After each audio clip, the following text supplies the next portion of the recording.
Happy New Year and welcome to the Story and Worship class. The course will go online at midnight, New Year's Eve, and you will not be able to upload any assignments or enter into any discussions for about a week and a half yet, but certainly you can go online and nose around. I'm in Jerusalem right now. I thought I would take you on my trip for just a little while. So let's go take a peek at the Church of the Holy Sepulchre, and I'll tell you a little story about something outside the church. First of all, let's take a look at the surroundings here.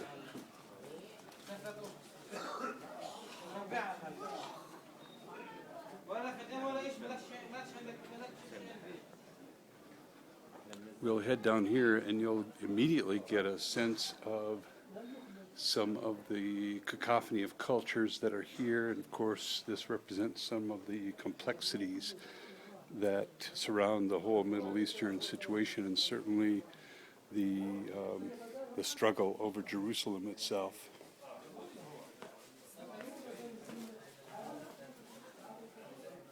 Here we have the Mosque of Omar at the end of the street. And we'll take a brief left, and suddenly one of the several entrances to the courtyard of the Church of the Holy Sepulchre.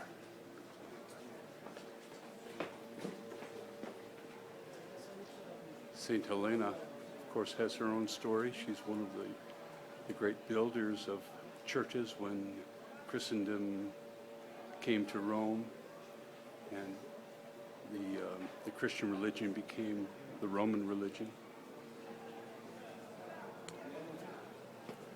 And down these stairs,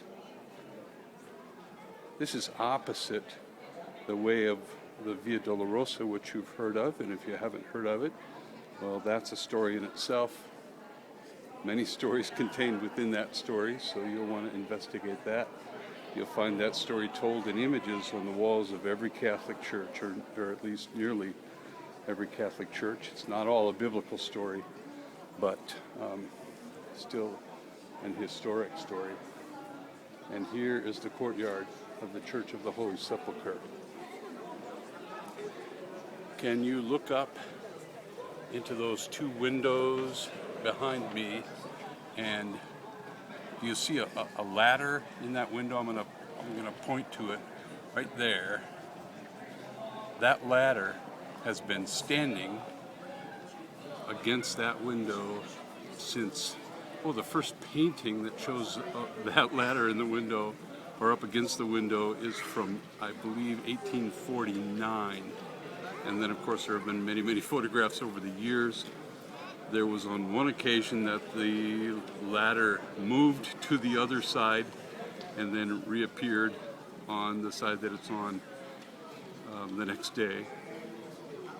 And there was one occasion too when the ladder actually disappeared altogether and then reappeared a day or so later.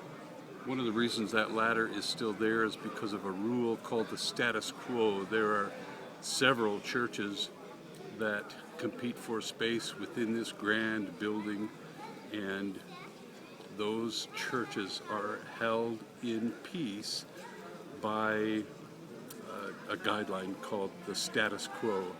In other words, nobody can change anything. Well, we're going to change some things in our own lives as we hear each other's stories this semester, as we enter into the biblical text in new ways, and of course there will be change and there will be growth, because without change there can be no growth. Welcome to Story and Worship. Let's go take a peek inside the church.